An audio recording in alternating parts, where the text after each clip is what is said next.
자, 제2절 수사상 증인신문 기일전 증인신문 수사상 증인신문 또는 기일전 증인신문이라고도 하긴 하는데 이때 기일이란 말은 기일전 증인신문이라고도 하는데 이때 기일은 제1회 공판기일을 말해요. 첫 번째 공판기일. 증거보전에서 했던 얘기하고 거의 같아요. 자, 그래서 그 의의를 봐봐. 의의에도 별표 뭐 한두 개 내놓고 그렇게 많이 문제는 안 되고 증거보전하고 비교하는 문제가 혹 나올 수 있으니까 그리고 다른 데 쓰인단 말이야. 자, 증인신문의 청구라 정확하게 말하면 수사상이란 말이 들어가 있어야 되죠. 원래 증인신문은 재판상 증인신문 하는 게 원칙이에요. 여기서 말하는 증인신문은 수사상 증인신문이에요.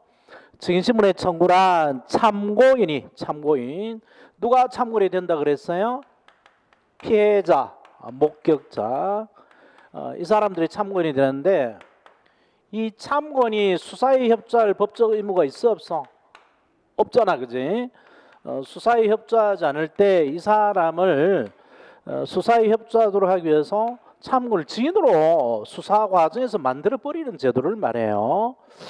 그래서 참고인이 출석 또는 진술을 거부한 경우에 수사에 협조하지 않는 경우에 이 말이죠.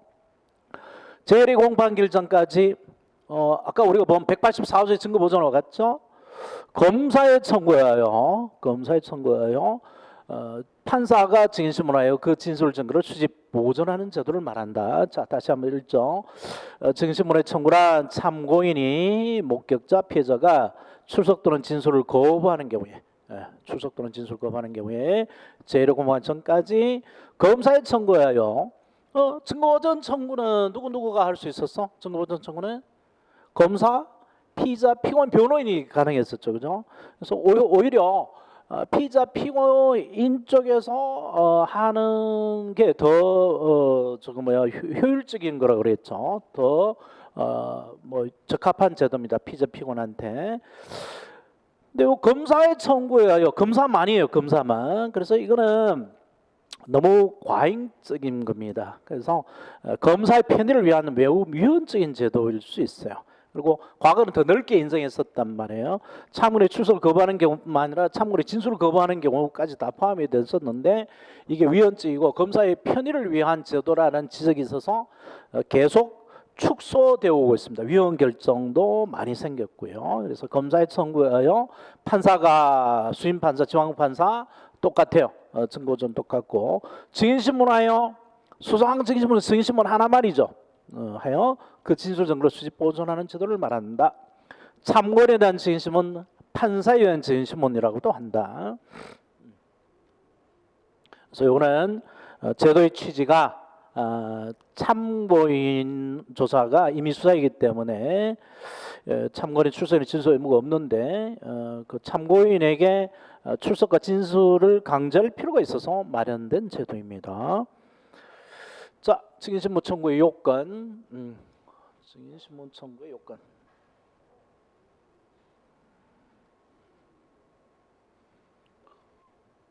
자, 금방 읽은 내용이 다 들어가 있죠. 증인신문의 필요성. 참고인의 출석 또는 진술 거부만입니다. 참고인의 출석 또는 진술 거부.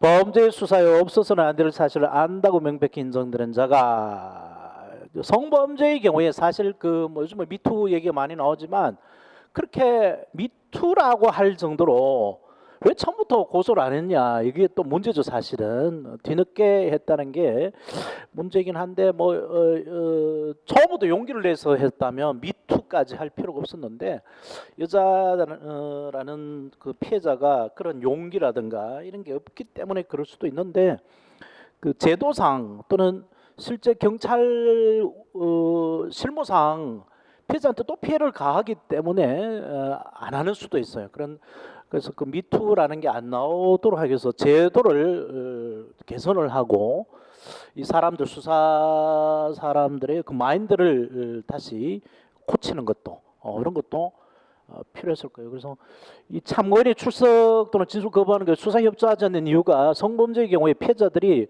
잘 신고를 안 한단 말이야. 그 자체가 부끄럽기도 하고 수치스럽기도 하지만 수사 과정에 번거롭기도 하고 또 보복의 위험도 있고 이러니까 안 하고 있었단 말이에요. 그러다가 이제 막 다들 미투 운동이 벌어지니까 다른 사람이 하니까 뭐 용기를 얻어서 하는 이런 경우도 생겼고. 근데 뭐 몇십 년 전까지 가지고 이야기하는 건 그건 좀 이상하지. 그건 좀 너무 의도적인 게 있어서 조금 안 좋아 보여요. 자, 그래서 그런 사람이 수사 협조하자를 때 출석 또는 진술을 거부하는 경우에 이 사람을 증인으로 만들어 버리는 제도죠. 그래서 참고인을 증인화 시키는 제도입니다.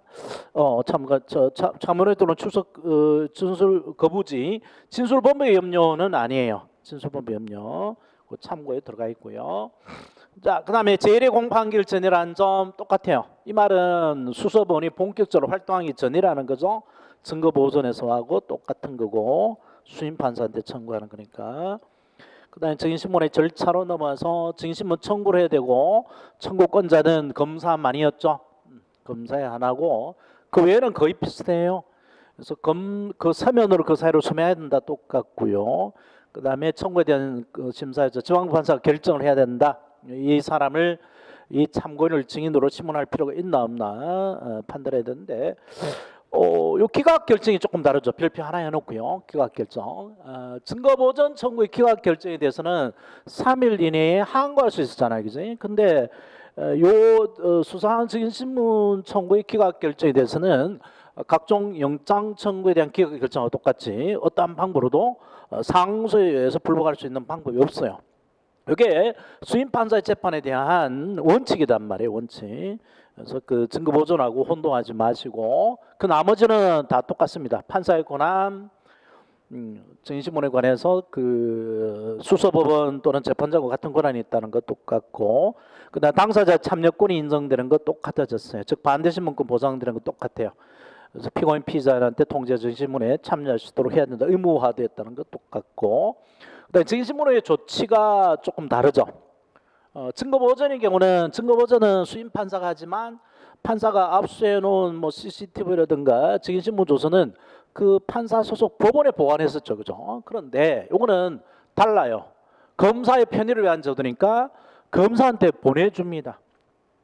판사는 참고인을 증인으로 신문한 때는 지첩시에 관한 서류를 검사한테 송부하도록 되어 있어요. 법원에 보관을 안 해요. 그게 달라요. 그 결과 증거 보존과는 달리 피고인에게 열람 등사권이 보장되지 않고요. 그 결과 증거 개시에 문제가 됩니다. 이거는 뒤에 증거 개시 파트에 나오면 그때 가서 보시면 돼요. 그래서 검사한테 보여달라 그러는데 기소 전에는 보여달라고 못 하고요. 기소 후에 보여달라고 할 수 있어요. 그 뒤에 가면 나옵니다. 그래서 기일전 증인신문 절차 작성된 수사 서류에 대한 열람 등사는 공소제기는 허용되지 않아요. 피의자 단계에서는 허용되지 않는다는 거죠. 즉 피의자에게는 허용되지 않습니다. 자, 그다음에 조서의 증거 능력은 증거 보존하고 똑같아요. 그래서 311조에서 무조건 증거 능력 인정됩니다. 참고의 비교표를 만들어 놨는데 요즘은 그렇게 문제가 안 되니까 가볍게 한번 정리 차원에서 한번 보시고요. 자, 그다음에 수사의 종결로 갑니다. 자, 이제 우리가 쭉 본 뭐 수사의 단서 단계, 뭐 고소, 고발 단계를 거쳐서 인적 강제 수사, 체포, 구속, 그다음에 물적 강제 수사, 압수수색, 그다음에 증거 보존까지 해서 수사가 이제 종결돼요. 수사 종결. 이쪽은 문제가 거의 안 되는 부분입니다. 그래서 가볍게 쭉 필요한 개념 정도로만 쭉 보시고요. 뭐 내용은 좀 많은데 시험 문제는 별로 안 돼요. 근데 흐름을 알아야 되니까 보긴 보십시다. 자, 범죄가 있으면 입건해서 수사를 하고 기소를 하면 수사는 끝나고 재판이 진행이 되죠. 소송이 진행이 됩니다. 그래서 기소를 할지 기소 안 할지 요거를 판단할 정도로 재판에 회부를 할지 말지 판단할 수 있을 정도로 사건이 해명되면 수사는 끝나죠. 수사의 종결이 일어납니다. 그래서 기소를 하면 이제 수사는 끝나고 법원 재판은 계속되는 거. 불기소 끝나면 이제 끝나는 건데 불기소했다가 다시 기소할 수도 있습니다. 법원의 재판은 끝나서 확정이 되면 다시 못하죠, 그죠? 일사부재리 효력이라는 게 있는데 수사는 일사부재리 효력이라는 게 없어요. 그래서 불기소했다가 새로운 증거가 나타난다든지 하면은 다시 기소할 수도 있습니다. 근데 이제 이런 기소 불기소하고 또는 다른 데 보내는 타관송치 이런 게 수사 종결 처분에 들어가요. 수사의 종결. 수사는 범죄 혐의를 밝혀 공소제기와 유죄 여부를 결정하기 위한 것이다. 따라서 공소제기 여부를 결정할 수 있을 정도로 사건이 해명이 되면 수사는 종결이 되죠. 그래도 수사는 다시 재개할 수 있다라는 얘기가 들어가 있고, 근데 수사 종결권자는 검사만으로 돼 있죠. 이게 억울하죠, 경찰 측에서는. 그래서 수사 종결권도 경찰한테 달라라고 하는 것이 수사권 독립론이고요. 그래서 종결권은 검사만 있고 사법경찰관 없으니까 수사를 종결했을 때는 무조건 다 검찰로 사건을 넘기도록 돼 있어요. 예외가 딱 하나 있죠. 즉결심판만큼만은 수사를 종결할 수 있는 예외가 있는데 그 외에는 없고요. 자, 그다음에 수사종결 사유, 검사의 사건 처리는 공소제기, 기소하고 불기소, 타관송치, 다른 관으로 보내는 걸 타관송치라고 합니다. 서울 거를 인천으로, 인천 거를 수원으로 보내는 거예요. 그죠? 타관송치. 그 세 가지가 있고요. 타관송치는 또 세 가지가 있죠. 관할 검찰청 송치, 군 검찰관 송치, 소년부 송치 뭐 이런 것들이 있습니다.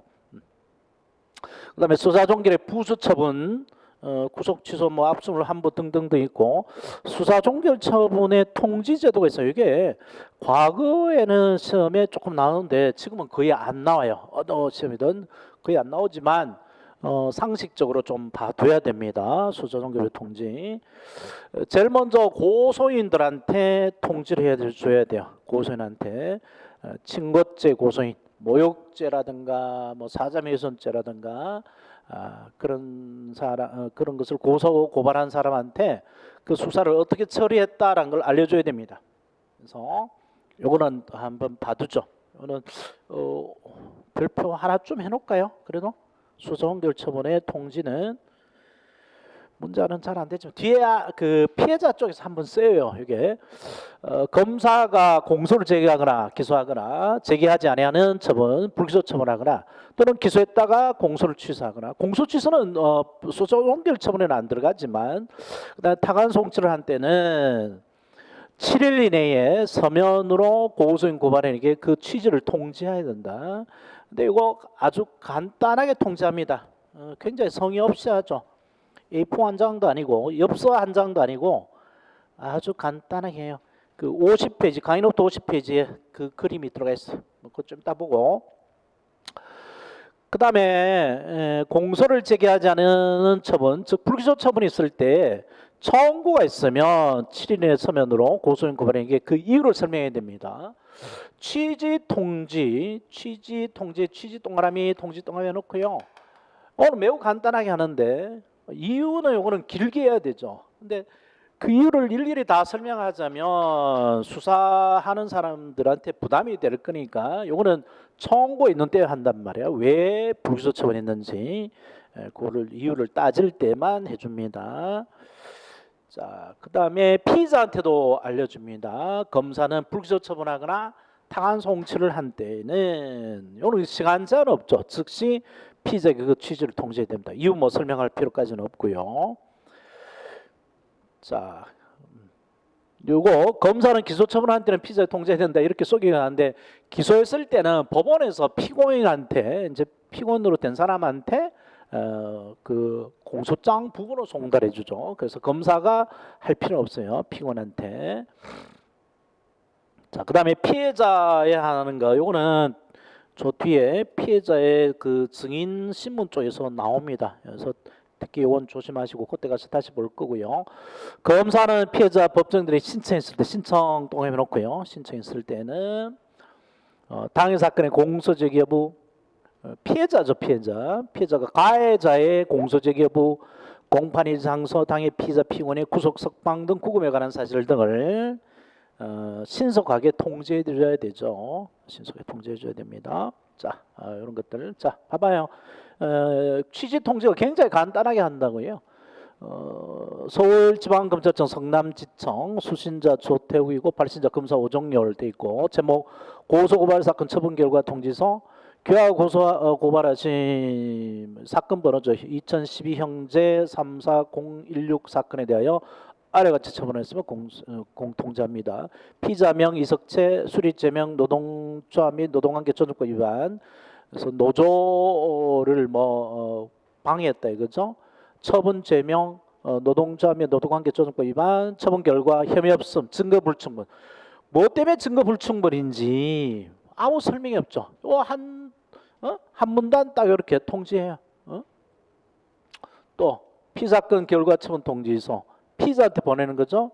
요 조정래의 그 태백산맥선 조정래를 구국민족연맹인가 국가보안법 위반으로 고발한 사건입니다.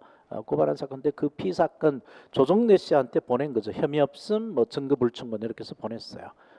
이렇게 간단하게 하는데 이런 걸 가지고 이제 그 피해자 측에서 했으면 그거 가지고 다툴 수 있어야 되잖아요. 왜 불기소 처분했는지 그래서 그 이유를 설명해 달라고 해야 되는데 그건 청구했을 때만 한다는 거고요. 자, 그다음에 수사 종결 처분의 효력 공소가 제기되면 이제 재판으로 넘어가죠. 즉 피의자가 피고인이 되고 하는 건 공소제기 효과에서 보겠고 불기소 처분은 금방 본 것처럼 피의자가 이제 더 이상 피의자가 아니게 되지만 일사부재료력 같은 건 없다 그런 거고 그다음에 타관 송치는 다른 관할을 보내는데 그러면 요거 그 형사법의 하나의 원칙이에요. 서울지검에 있던 사건을 인천지검으로 보내잖아요. 그러면 이 서울지검에서 해놓은 여러 가지 수사 결과 이걸 인천으로 보내면 되죠. 그래서 이게 그 관할 이전 전에 행한 행위가 그대로 효력을 유지합니다. 유효하게 돼요. 효력을 잃지는 않습니다. 이게 절차 유지 원칙이라는 거죠. 형사소송은 되도록이면 해놓은 것을 그대로 유지하려고 하는 효과가 있어요. 그다음에 수사 종결 처분에 대한 구제 제도가 있는데 그 뒤에 나와요. 기소 처분에 대한 구제는 원칙적으로 없고 공소권 남용이라든가 공소 취소로 해소하는 제도가 있고 그다음 불기소 처분에 대한 구제 제도가 뒤에 나옵니다. 자, 그다음에 불기소 처분을 보겠는데 이 자체 시험은 안 내요. 아주 특이한 시험, 그 성진 시험이라든가 7급 시험에는 어쩌다가 한번 10년에 한두 번 보이긴 하지만 문제화는 안 돼요. 우리 채용 시험에는. 근데 이거 수사 실무에서 해야 돼요. 안 하면 이거 말이 안 되는 거죠. 자, 그래서 시험 문제는 안 나오겠지만 이걸 모르면 경찰 노릇 자체를 못하고 그다음에 이해하는데 뒷부분에서 이해하는데 조금 장애가 와요. 그래서 그런 정도로만 보십시다. 자, 그 광이 넓은 의미죠. 불기소 처분은 넓은 의미, 넓게 봐서 불기소 처분으로 보는 거 하고 협의 좁은 협의죠. 협의 뜻이 좁게 봐서 아주 좁게 불기소 처분을 인정하는 경우가 이렇게 있는데 요 좁게 보는 불기소 처분에다가 기소유예하고 기소중지를 합하면 광의 불기소 처분, 넓은 의미 불기소 처분이 됩니다. 기소유예는 설명을 했었죠. 기소를 미루주는 건데 누가 기소유예하죠?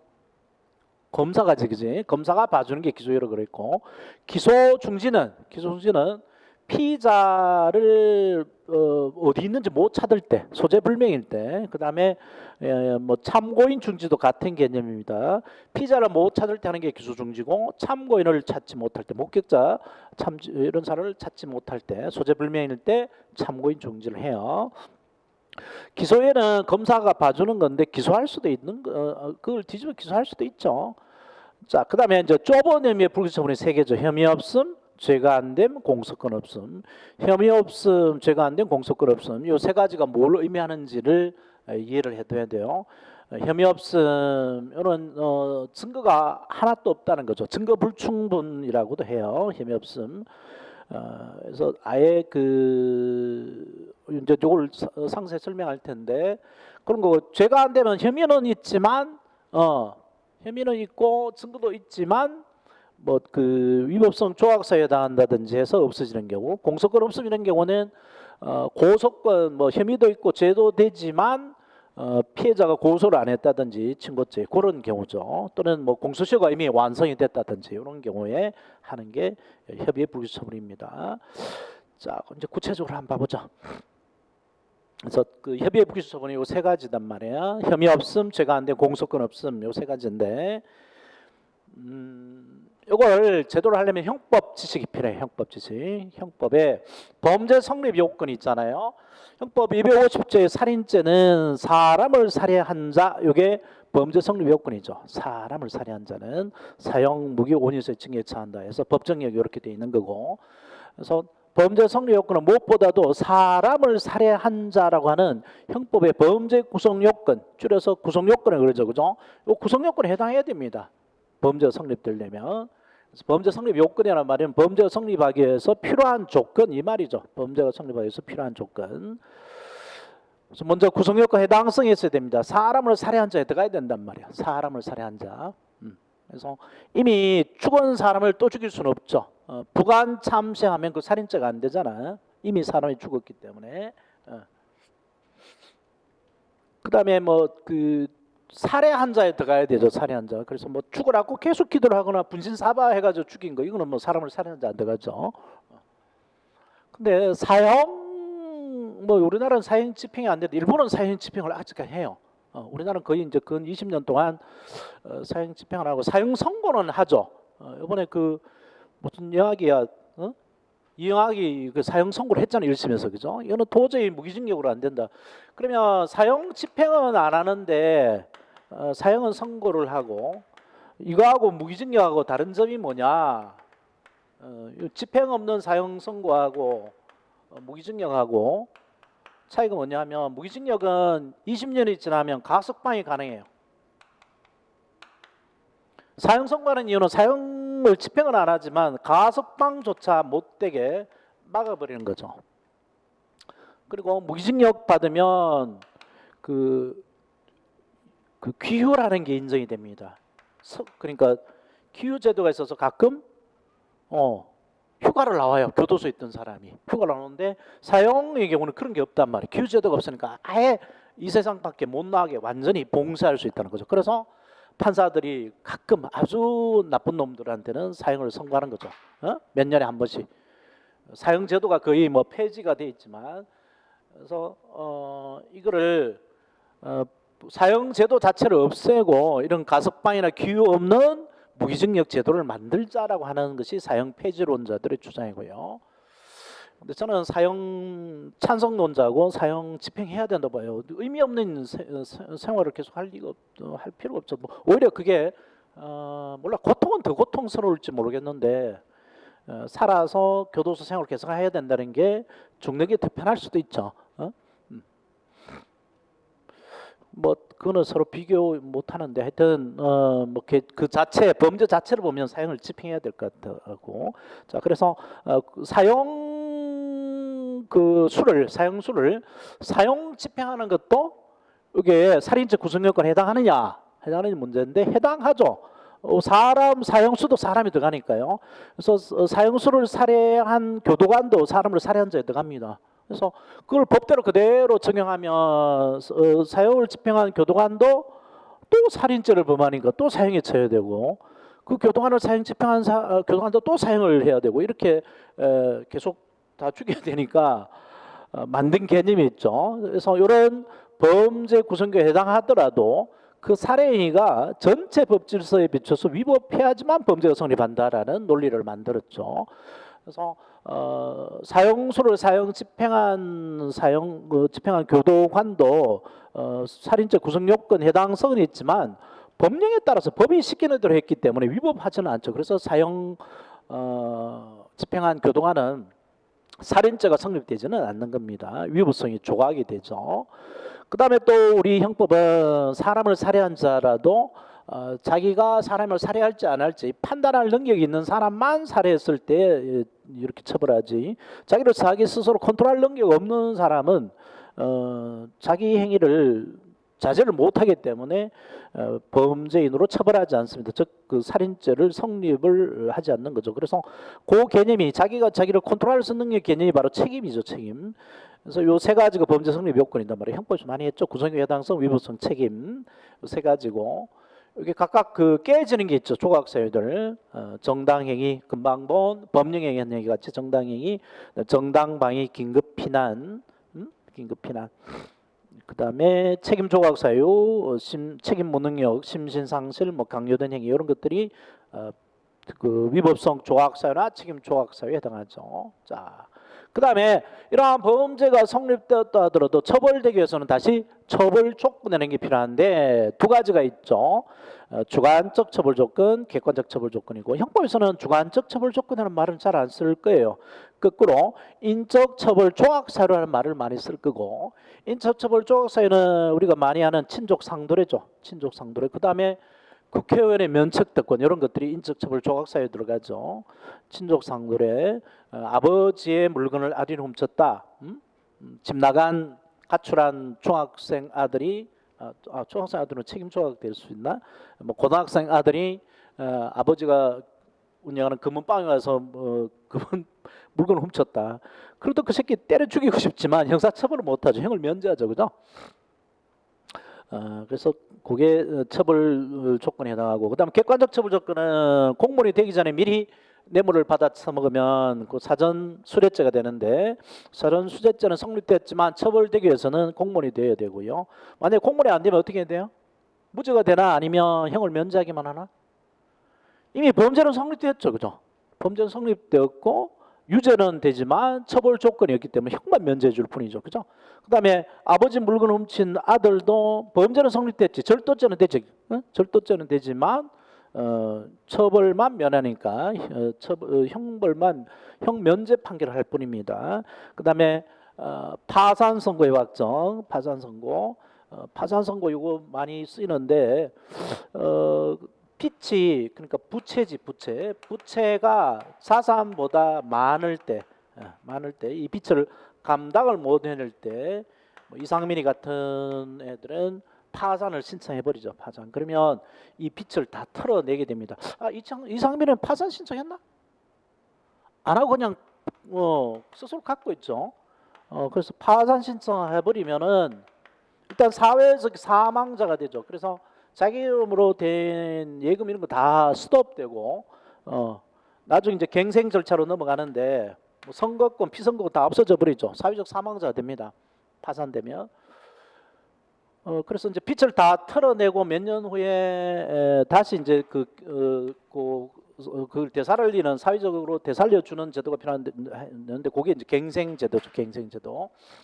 근데 이걸 악용을 해요, 그죠? 나쁜 채무자들은 돈을 어디 숨겨놓고 자산이 이만큼 있는데 이걸 숨겨놓고 파산 신청하죠. 이게 파산 범죄입니다. 파산 범죄. 그래서 파산 신청하면 이 빚쟁이들이 얘가 숨긴 재산이 이런 게 있다고 이의 신청할 거 아니에요, 그죠? 그래서 이의 신청이 받아들이는 파산 선고가 이제 파산 신청이 받아들이지 않는데, 그래서 일단 자산이 이렇게 있음에도 불구하고 파산을 신청하면 파산 범죄는 되지만 파산 신청, 파산 선고가 1심 민사 1심, 2심, 3심에서 확정이 되어야만 파산 범죄가 됩니다. 빼돌리는 게 확인이 되기 전에. 그래서 파산 선고가 확정이 돼야 파산 범죄가 된다고 하는 것이 파산 범죄가 처벌되기 위한 조건이고, 자, 그다음에 이렇게 범죄 성립 요건이 있고 처벌 조건도 다 갖췄더라 하더라도 다시 소송을 제기해서 소송을 취소해서 처벌하기 위해서는 소송 조건이 필요합니다. 형법에서 보는 소송 조건은 보통 두 개죠. 그 친고죄 고소하고 반의사 불벌죄에 있어서의 처벌 희망 의사표시, 처벌 불원 의사표시 부존재, 처벌을 원하지 않는 의사표시가 없어야 된다는 거죠. 고소의 존재하고 처벌 불원 의사표시의 부존재하고 이게 형법에서 말하는 소추 조건인데 형사법원은 더 많죠. 소수조건이라는 말로. 그래서 관할이 있어야 되고 면접 판결 사유가 없어야 되죠. 확사 공개라는 게 없어야 되고 공수기각 사유들이 없어야 되죠. 이런 것들이 소송 조건, 소조건입니다. 많이 했죠. 자, 그래서 요거는 이제 우리가 쭉 형법에서 본 건데 범죄 성립 요건, 처벌 조건, 소조건을 쭉 봤는데 이걸 본 이유가 만약에 범죄 성립 요건이 수사 과정에서 없다. 특히 구성 요건에 해당성을 인정할 게 전혀 없다. 그러면 경찰 수사 과정에 이놈이 절도한다고 뭐 그 신고가 들어왔고 잡았는데 보니까 증거가 없고 강간했다라고 미투를 했는데 증거가 없다. 그러면 구성요건 해당성을 인정할 수 없기 때문에 혐의 없음 불기소 처분해야 됩니다. 소조건 요구 했죠. 혐의 없음 불기소 처분해야 된단 말이야. 자. 그래서 이럴 때 하는 것이 혐의 없습니다. 구성요건 해당성을 인정할 수 없을 때.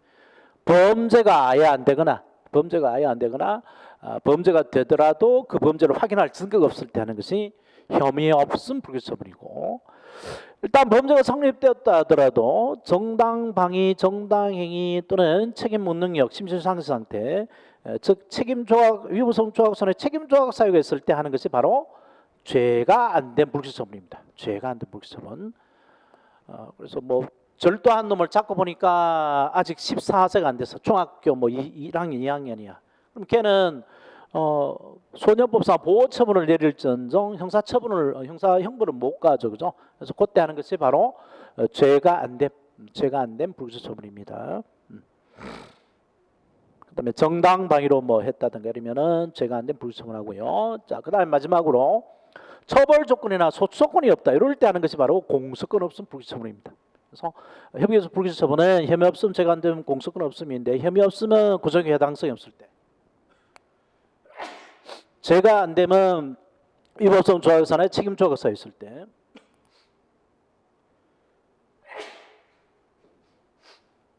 그 다음에 공소권 없으면 처벌 조건이나 소조건이 없을 때 하는 거죠. 그래서 그 아버지 검은빵을 튼 아들을 잡았으면 기소해봐야 형을 면제될 거니까 공소권 없음 불기소 처분을 내립니다. 그 다음에 요 소조건 공수기각 사유에 취사경범 이런 게 있죠. 취사경범 이게 뭐야? 공사결정 사유잖아. 취사경범 중에 사가 뭐였지? 피의자가 사망했대잖아, 그지? 수사받거나 재판받던 피의자가 자살한 경우 많습니다. 어제도 뭐 고등법원장까지 지낸 70대 변호사가 투신 자살했더라고. 어제 뉴스에. 자주 70대 넘어가면 자살률이 굉장히 높죠. 그리고 뭐 심리적 충격이 온다 그러면 자살해 버립니다. 뭐 인생에 더 이상 낙이 없다고 봐서.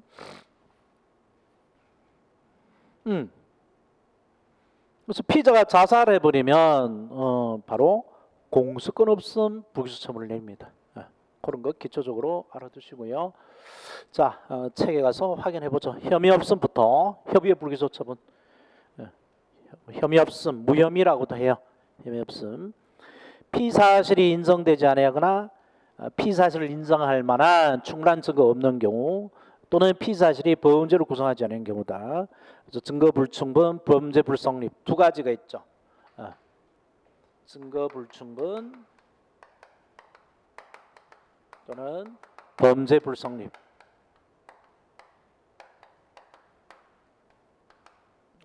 그렇게 해놔야 되겠다. 증거 불충분, 범죄 불성립.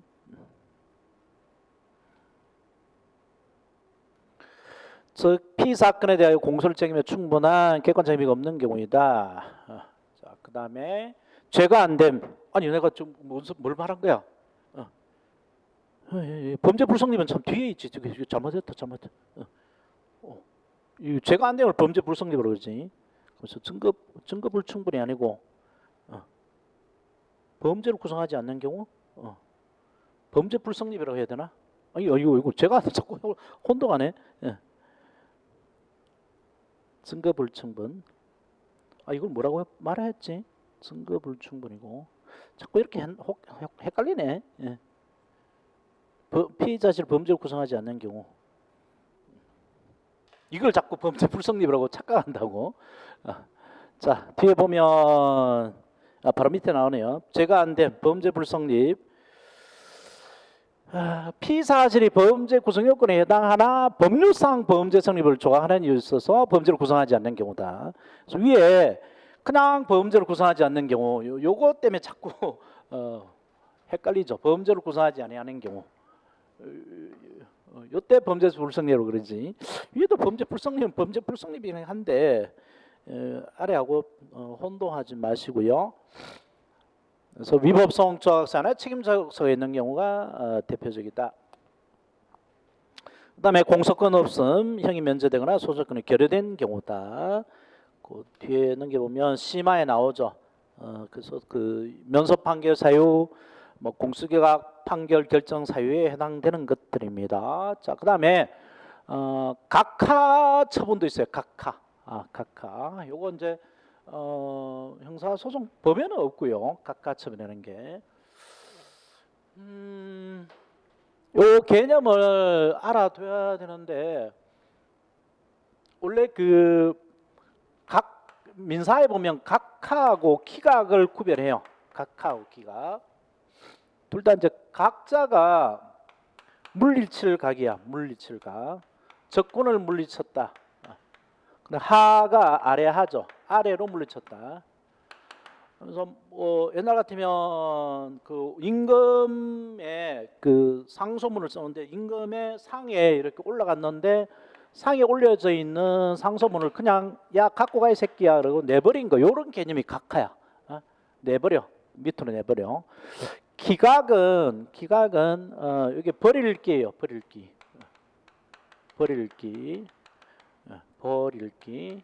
그다음 각이 이제 물리칠 각인데, 그래서 버리고 물리쳤다 이런 말인데, 오늘 내용을 읽어본 거죠. 펼쳐서 읽어보고 야 이거 마음에 안 들어 갖고 가 해서 내버린 게 기각입니다. 그래서 각하는 내용도 안 보고 바로 버리는 게 각하라는 개념이죠. 각하.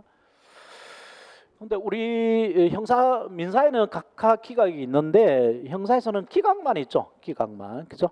기각만 있고 각하는 고소 고발의 각하만 있습니다. 고소 고발의 각하. 내용도 안 보고 내버린단 말이야. 고소 고발을 보고 내용이 이건 고소 고발해야 할 필요가 없다 이러면 기각하겠지만 그런 개념은 없고요. 고소 고발을 받는데 옛날에 고소한 걸 또 한다.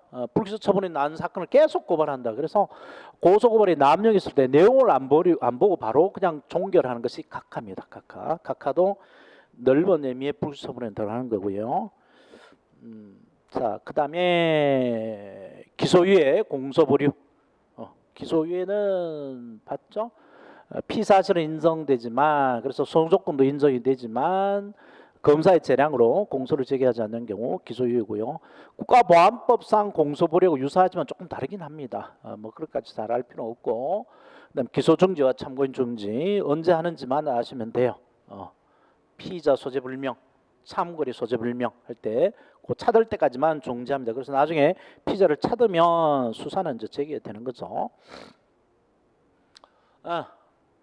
죽은 송환종 사건, 자원비리 수사 급물살 타자 자살해 버렸죠. 이 사람 때문에 숨진 지 발견. 그러면 피의자 송환종한테는 무슨 처분을 해요? 공소권 없으면 불기소하겠죠, 그죠? 그리고 이제 여러 증거가 났는데 홍준표 1억 요것만 딱 있단 말이야. 그래서 이거 증거로 쓸 수 있죠. 1억 줬다라고 돼 있으니까. 근데 결국 대법원 판결까지 가서 무죄 판결을 받잖아요. 홍준표. 그게 준사 요거 하나 가지고만 처벌할 수 없잖아요. 이 사람이 악의로 적을 수도 있으니까 죽기 전에, 그지? 그래서 이제 심부름한 사람이 증언을 했는데 이 증언이 흔들려요. 1심에서 2심에서 3심, 1심, 2심에서 흔들려 가지고 결국 무죄 판결을 받고 말았는데 그 안에 유죄를 인정할 수 있는 증거가 있음에도 불구하고 넘어갔어요. 그래서 다시 처벌은 안 되죠. 재심을 할 수는 없고요. 그다음에 박유천 성매매 사기 혐의, 변기 화장실만 나오는 애, 변기 유천 성매매 사기 혐의 경찰 손재 성폭행 무혐의고, 그래서 룸살롱 여자애하고 했는데 그죠? 강간에도 고소했는데 강간 아니고 성매매였다, 그지? 돈 주고 했으니까 나중에 성매매 유죄고, 그다음에 돈 주겠다 그러고 안 준 거는 그 사기다 해서 그 성폭행 무혐의니까 혐의 없음 처분했겠지. 강간은 엄태웅 뭐 아유 또 줄줄이 나왔어요. 줄줄이. 이거는 뭐 미투도 아니고 그지? 개그맨 유상무 성폭행 미수 미혐의. 다들 이렇게 사나 봐. 참. 에? 유력한 대권 주자였던 사람도 그냥 하루아침에 다 그렇게 사나 봐. 그게 인간인가 봐. 그 잡히면 재수 없는 거, 안 잡히면 그냥 로맨스고. 자, 그 안에 불기소 처분의 효력 봐볼까요? 불기소 처분의 효력. 아까도 했지만 불기소 처분은 나면 수사가 종결되고 피의자 지고 소멸되지만 그 법원의 종국 재판과 달리 확정력, 일사부조력이 없다. 그래서 불기소 처분 사건을 다시 재기 수사하여 공소를 제기할 수도 있고, 그 안에 들어가 있는 판례 별표 하나는 해오세요. 혹시 모르니까. 그래서 검사의 불기소 처분에는 확정 재판에서 확정되고 같은 효력이 없어. 일단 불기소 처분을 한 후에도 공소 제거 완성되기 전에라면 언제라도 다시 공소를 제기할 수 있으므로 세무공무원들이 고발이 있어야 공소를 제기할 수 있는 조세범 처벌 위반죄. 이걸 무슨 사건이라고 부르지? 즉시 고발 사건이지, 그지? 즉시 고발 사건에 대하여 일단 불기소 처분이 있었다 하더라도 세무공무원이 종정한 고발은 여전히 유효하다. 자, 또 줄쳐놓고 세무공무원들이 종정한 고발은 여전히 유효하다.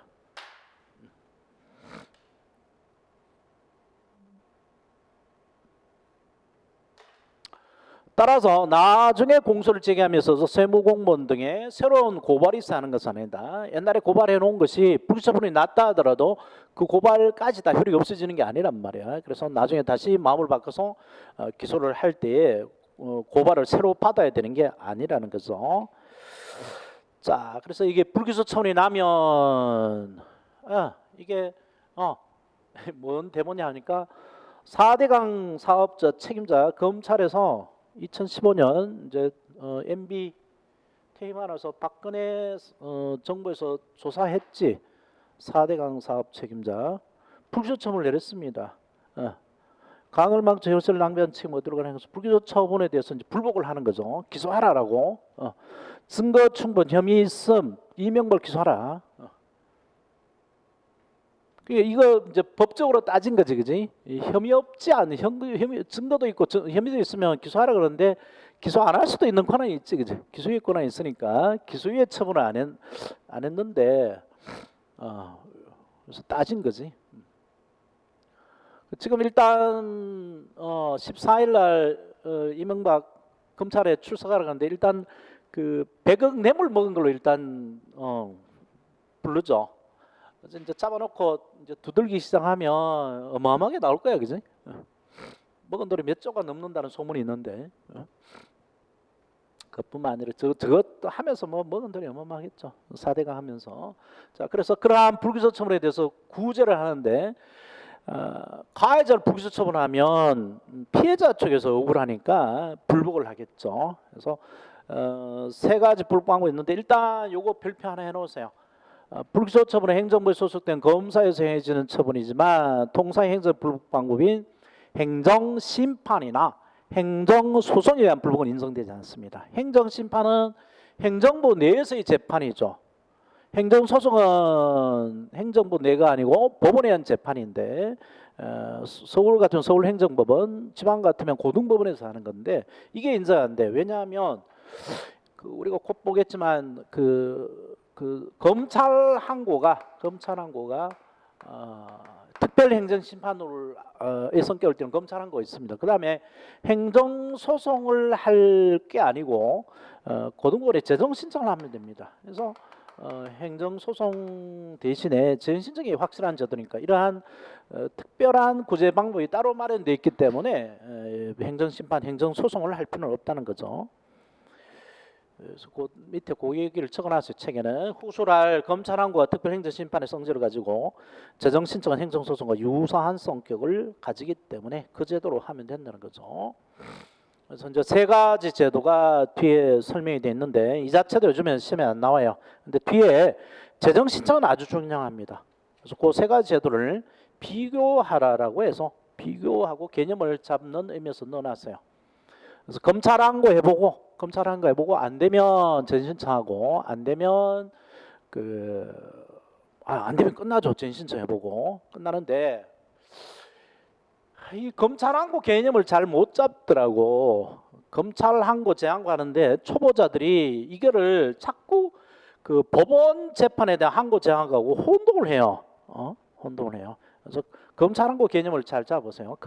1심 법원의 1심 재판, 사법부인 법원의 1심 결정에 대해서 2심 고등법원 등에 다투는 것을 항고를 말한 거, 3심 올라간 걸 제항고를 하는 건데 검찰항고 제항고는 고등법원의 항고 제항고하고 아무 관계가 없고 행정심판의 일종이란 말이야. 그래서 검사 불기소하면 고등검찰청 검사장한테 가서 불복하는 게 이걸 항고를 근데 검찰항고라고 해요. 검찰항고.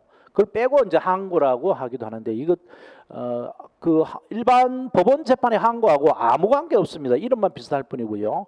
그다음에 고검장의 처분에 대해서 검찰총장한테 다투는 것이 검찰 제항고예요. 요 위에 항고 제항고하고 밑에 항고 제항고하고 완전히 달라. 서로 별개야. 이거하고 연결되는 게 아닙니다. 그래서 이거는 검사 찾아가서 다투는 거단 말이야. 검사 찾아가 다투고 안 되니까 고검장 찾아가 안 되니까 대검 검찰총장 찾아가서 다투는 것이 검찰한 거고요. 요 검찰한 거 해보고 안 되면 고등법원에 가서 재정 신청을 해야 됩니다. 재정 신청. 검찰은 재정 신청 참 검찰 항고까지 재항고까지 할 필요 없죠. 항고 해보고 안 되면 바로 고등법원으로 가면 돼요. 자, 그래서 그런 개념만 좀 알아두라고 참고에 내가 조금 깊이 써놨어요. 계속 질문들을 하고 혼동을 하니까 초보 단계에서 나중에 이제 검찰 항고하고 그 법원의 재판에 대한 불복인 항고 재항고를 구별할 줄 알면 쉬운 얘기 되는데 그래서 거기 그리고 이제 그 재정 신청하고 관계해서 조심해야 될 게 이거 절차를 한번 봐보세요. 검사의 불기소 처분에 불복이 있는 고소인 고발인은 그 검사가 소속한 지방검찰청 또는 지청을 거쳐 서면으로 관할 고등검찰청 검사장한테 항고할 수 있어요. 검사한테, 법원 판사한테 하는 게 아니고 검사한테 항고할 수 있고요.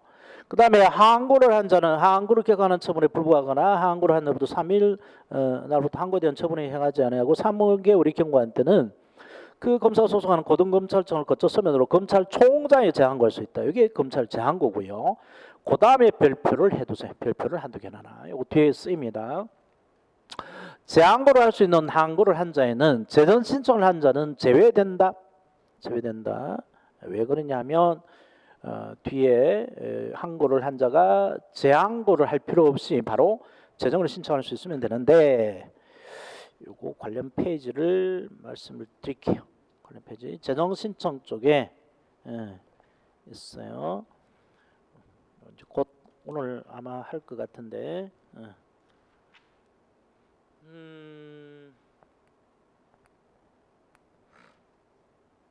214페이지 적어놔. 여기 항고를 한 자에는 재정 신청할 수 있는 자는 제외된다. 옆에다가 214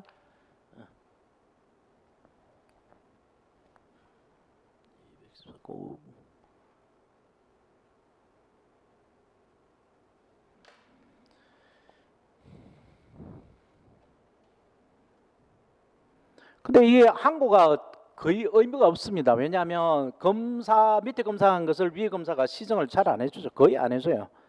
그래서 재정 신청의 의미가 있습니다. 재정 신청.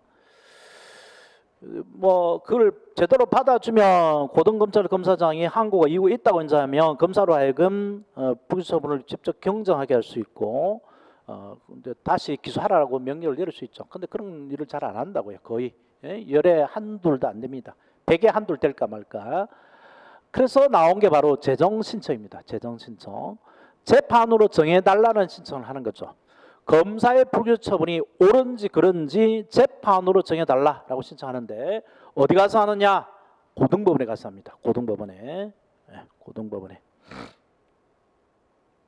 고등법원의 전신차고요. 뒤에 곧 나와요. 상세히. 그래서 요건 절차 쭉 나오고 있고, 차이가 뭐냐면 재정신청에서 고등법원이 검사의 불기소처분을 심사를 해가지고 검사의 불기소처분을 잘못했다, 검사가 잘못했다 그러면 검사한테 그 사건을 기소하라고 명령을 내려요. 그러면 그 명령을 따라야 됩니다. 반드시 기소를 해야만 돼요.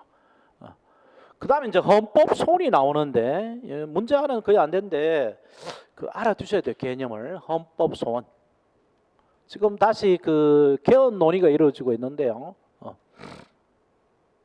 통치 구조에서 우리 대한민국 그 정부를 어떻게 구성할 것인가에 대해서 논쟁이 있죠. 여태까지 정부 구조는 입법부, 행정부, 사법부 이런 3권으로 나눠서 국가 권력 구조가 만들어졌었죠. 정부가. 그래서 입법은 국회가, 행정부가 대통령이 있고요. 그래서 이 3권을 통할하는 대통령 제도가 있는 거고, 그렇게 운영이 됐었죠. 근데 이거를 이원 집정부제로 만들자. 그래서 대통령 위에 있고 밑에 행정수반이 따로 있고 해서 대통령은 뭐 상징적 존재로 있자라고 하는데, 독일이 딱 그런 거죠. 독일 대통령이 있고 수상이 있어요. 근데 수상이 실권을 다 갖고 있고 대통령은 그냥 상징적 존재로 있고, 대신 헌법재판소 제도가 있습니다. 헌법재판소 제도가 있어서 국가 권력상의 다툼이 있다든가, 그리고 얘네들은 연방 제도를 운영하니까 연방끼리 문제가 생긴다 이러면 헌법재판소, 대통령이 재판장인 헌법재판소에서 이 국가 권력 분쟁을 해결하도록 돼 있어요. 그래서 이거를 우리나라에 도입하자 1987년 개정 논의 시에 논의가 돼가지고 들어왔죠. 헌법재판소 제도를 들어오고, 그 과정에 이제 일종의 이원 집정부 제도를 도입하려고 하다가 이게 이제 없어져 버렸죠. 그냥 국무총리 권한을 확대하는 걸로 만들었을 뿐입니다. 근데 이 헌법재판소 제도를 도입하려니까 다른 쪽에서는 그냥 뭐 아직 잘 모르니까 수긍을 하는데, 대법원에서 어마어마하게 반대요. 우리 위에 또 하나의 재판소가 들어선다는 것은 인정할 수 없다라고 해서 어마어마하게 반대를 하자 우리 헌법이 특이하게도 세계에서 하면 유리하겠죠. 사법부에 헌재가 들어왔습니다. 헌재가. 그래서 일종의 사법부의 한 형태로 사법부에 대법원이 있고 서로 견제하는 구조로 돼버렸죠. 헌법재판소 헌재가 있고 이렇게 돼 있어요. 그 결과 어떤 희한한 상황이 벌어졌느냐 하니까, 독일은 모든 입법, 행정, 사법 위에 헌법재판소에 있으니까 모든 국가 권력의 행사가 헌재의 대상이 되는데, 우리나라 헌재는 대법원이 반대를 했기 때문에 서로 관할 분배로서 사법부의 형태로 들어와 버렸기 때문에 이 법원의 재판은 헌재의 심판 대상이 아닌 걸로 입법이 됐어요. 법원의 재판은. 그래서 이게 이제 문제가 되기 시작해가지고, 재정 신청은 고등법원에서 한다 그랬잖아요, 그죠? 재정 신청을 고등법원에서 하게 되면 고등법원의 재판이 이루어지게 되고, 재판이 난 사건에서는 헌법재판소에 관할해야 되지 않습니다. 그래서 재정 신청을 거쳐서 헌법 소원을 하게 되면 재정 신청을 해가지고 고등법원에 재판이 나오게 되면 그걸 가지고 헌법 소원을 못 하게 돼 버렸어요. 헌법 소원을 헌법재판소 헌법 소원을 걸지 못하게 됐어요. 그래서 이제 헌법재판소에 가서 헌법상의 권리 구제를 요청하는 것이 헌법 소원입니다. 헌법 소원인데 이런 입법상의 문제 때문에, 입법상의 연역 때문에 헌법 소원의 대상에서 법원의 재판은 빠지도록 되어 있습니다. 그래서 그 불기소 처분에 불복이 있는 사람은 일단 검찰을 항고해보고요, 안 받아주면 재신청해보고, 재신청에서도 안 되면 끝납니다. 헌법 소원을 할 수가 없어요. 그래서 재신청을 못하는 사람이 있어요. 검사의 불기소 처분에 대해서 재신청을 못하는 사람인데 그 사람들만 검찰을 항고해보고 안 되면 헌법 소원을 할 수밖에 없고요. 그다음에 헌법 소원이 이게 큰 의미가 있는 게 아닙니다. 왜냐하면 권력 분립 원리상 이 사법부가 행정부한테 강제를 못 하거든요. 뭘 하라라고 검사한테 기소하라는 명령을 못 내립니다. 자, 그래서 그런 얘기들이 있고 참관에 넣어놨어요. 참관에. 자, 헌법소원의 의의가 뭔지 그런 것만 다른데 몇 군데 쓰였으니까 의의를 읽어보고 가죠. 헌법소원이란 공권력 행사 또는 불행사로 인하여 헌법상 보장된 기본권을 침해받은 자가 헌법재판소에 그 권리구제를 신청하는 것을 말하는데 검사의 부기처분이 공권력 행사에 해당하죠. 그래서 검사의 부기처분에 대해서 헌법소원을 할 수 있습니다. 이론적. 그런데 다만 법원의 재판은 대상에서 제외됩니다. 헌법소원의 대상에 제외돼요. 이런 연역적인 이유 때문에 제외되도록 돼 있고 뒤에 넘기면 요건이 나오는데 헌법소원을 제기해서는 헌법상 보장된 자기의 기본권이 공권력 행사 불행사로 인하여 직접적 현실 침해돼야 되고요. 그다음 보충성의 원리가 있어요. 헌법소원은 다른 법률의 구제 절차가 있는 경우는 그 절차를 모두 거쳐야만 헌법소원을 할 수 있습니다. 그래서 최후 수단으로서의 성격을 가지고 근데 굉장히 정치적 성격, 선언적 성격만 있지 강제력이 없습니다. 그래서 별 의미가 없어요. 별 의미가. 그렇기 때문에 강제력이 있는 재정 신청이 효율적인 제도고 따라서 재정 신청 대상 범죄가 모든 범죄로 확대되었던 겁니다. 자, 그런 정도만 보시고 공소제후의 수사가 봐요. 요거는 시험 문제화 될 가능성이 굉장히 높습니다. 그래서 별표 3개에서 한 4개 놓으세요. 지금 시점에서 아주 출제가 유력해요. 공소제후의 수사. 원래 수사는 기소 전에 하는 게 원칙이죠. 재판 걸기 전에 이 재판 준비로서 하는 것이 수사입니다. 근데 기소해 놓고 그 사건을 대체로 이 정도 처벌할 수 있겠구나. 뇌물을 몇 조를 먹었다는데 한 100억 먹은 거는 증거 확보됐어. 그러면 일단 기소 놓고 보는 거죠. MB를 기소 놓고 보고 100억을 기소 놓고 그래서 구속을 시켜 놓고 계속 뒷조사를 하는 거죠. 계속 여죄 수사를 해요. 이게 공소제후의 수사입니다. 이걸 허용하겠는가 말겠는가 문제인데 왜 이런 문제가 생기냐 하면 공소가 제기되면 피의자가 뭘로 변해요? 피고로 변하죠. 그죠? 피의자는 수사 대상이라서 나오라 그러면 나가야 되고 휠체어를 타든지 어쨌든 나가야 되고 물으면 답을 해야 되지만 일단 그 사건에서 기소가 되면 피고인이 되는 거 피고인이 되면 이제는 수사기관의 수사의 대상이 아니죠. 법원 재판의 대상이고 법원에서 검사와 대등하게 서로 이제 치고받고 싸우는 분쟁의 당사자로서의 성격을 가지죠. 근데 이 분쟁의 당사자로서의 성격으로서 소송의 주체로서의 성격을 가지는 이 피고인을 계속 수사를 하는 것이 허용이 되겠는가 문제고 수사를 허용하게 되면 방어 준비를 못하게 막을 수가 있어요. 방어권을 침해하게 됩니다. 그래서 공소의 전과 똑같이 허용할 수 없고 공소제후의 수사를 어느 범위까지 허용할 것인가 개념상 허용되죠. 공소제후의 수사 허용되는데 이 피고인에서 갖는 방어권을 침해하지 않는 범위 내에서만 허용해야 된다라는 문제가 생기게 돼요.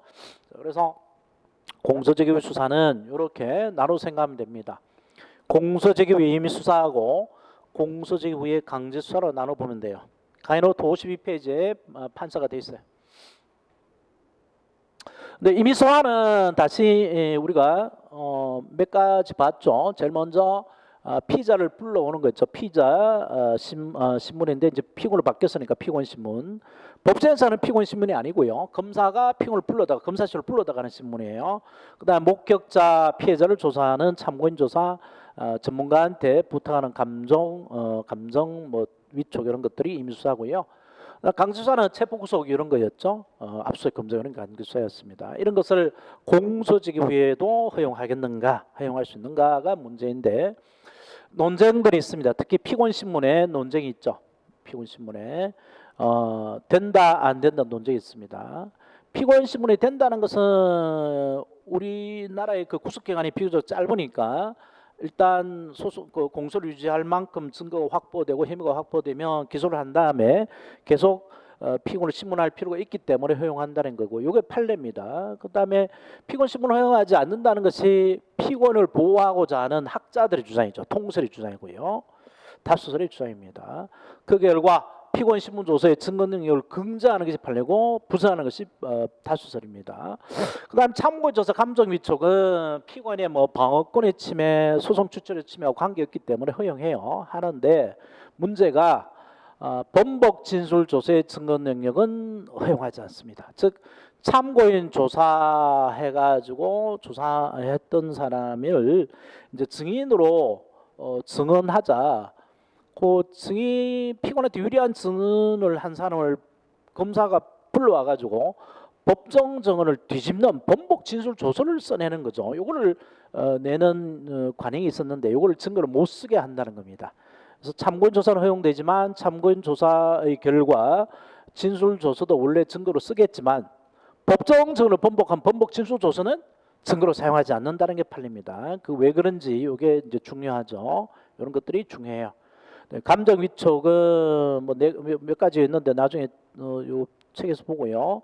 그다음에 감정 위촉은 전문가한테 부탁하는 건데 이건 허용합니다. 공소제기 전이든 후든. 그다음에 체포 구속은 공소제기 후에는 안 되죠. 법조문상 안 됩니다. 체포는 피의자만 되고 구속은 피고인도 구속할 수 있지만 검사가 구속할 수는 없고 수사법원이 구속할 수 있는 거죠. 안 됩니다. 그래서 그다음에 이제 압수수색 검증의 경우에 이게 이제 논쟁이 이것도 논쟁이 있어요. 된다 안 된다 논쟁이 있는데 안 된다가 이제 다소 판례가 돼 버렸죠. 기소 후에는 체포 구속도 안 되는 것과 마찬가지로 피고인 체포 구속도 수사기관이 못하고 법원이 하는 것과 마찬가지로 압수수색 검증도 수사기관이 기소인은 못하고 법원만이 할 수 있다는 것이 다시 판례가 됐습니다. 수사기관이 하는 게 더 공평하지 않느냐라는 주장이 있었는데 판례가 아니라고 봤어요. 그래서 요 판례 요게 아주 중요하고요. 요 예외가 두 가지가 있습니다. 피고인 구속 현장이나 임의 제출물 압수의 경우는 기소 후에도 수사기관이 할 수 있는 예외가 두 개가 있는데 이런 것까지 이쪽도 중요하고 이쪽도 중요해요. 이쪽 두 개가. 자, 그래서 전체적으로 보면 공소제기 수사는 임의 수사는 판례에 허용이 되죠. 강제수사는 허용이 안 돼요, 그죠? 그렇게 전체적으로 이해할 수도 있습니다. 자, 되는 거는 나중에 보고요. 자, 책으로 가보는데 벌써 1시간이 지났다, 그지? 그래서 밥 먹고 하자. 밥 먹고 나서